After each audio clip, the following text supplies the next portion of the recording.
नमस्कार मित्रांनो, वचन दिले तू मला या मालिकेच्या आजच्या जबरदस्त प्रोमोमध्ये आपण बघणार आहोत पद्माला जीवे मारण्यासाठी आलेल्या विक्रांत आणि त्याच्या टवाळ पोरांना मात्र आता ऊर्जाने पोलिसांची हवा दाखवलेली असते।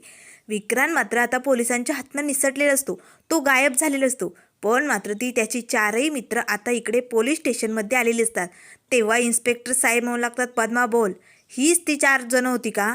सांग। पद्माला आता ते पाठीमागचे सगळे काही क्षण आठवतात, जेव्हा या चौघांनी आणि त्या विक्रांतने तिच्या अंगावरती हात टाकलेला असतो।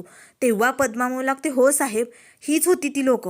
आता मात्र इन्स्पेक्टर श्याम सुंदरलाल म्हणू लागतो, आता तुमची केस माझ्या हातात आली नाही, तुमची हवा टाईट केली ना तर नावाचा इन्स्पेक्टर नाही, आता हा इन्स्पेक्टर ऊर्जाच्या मदतीला तयार झालेला असतो। तर त्यानंतर इकडे आता हर्षवर्धन जहागीरदार आता विक्रांतची केस लढण्यासाठी आता इथे पोलीस स्टेशनमध्ये येताच तो इन्स्पेक्टर साहेबांना म्हणू लागतो, माझ्या अशिलाबद्दल तक्रार करण्याआधी मला एकदा विचारायचं तरी। त्याच वेळेस आता लगेच पूर्वा म्हणजे ऊर्जाची आई हर्षवर्धन जहागीरदारकडे बघू लागते आणि लागते, हर्षवर्धन तू?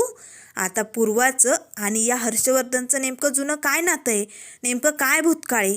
आता दोघेही एकमेकांकडे बघू लागतात। त्याच वेळेस ऊर्जा म्हणू लागते, तुम्ही दोघं एकमेकांना ओळखता का? सांगा ना।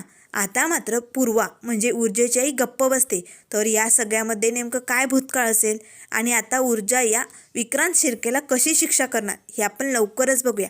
त्यामुळे मित्रांनो, अशाच मालिकेंच्या अपडेट पाहण्यासाठी चॅनलला लाईक करा, सबस्क्राईब करा। व्हिडिओ पाहिल्याबद्दल धन्यवाद।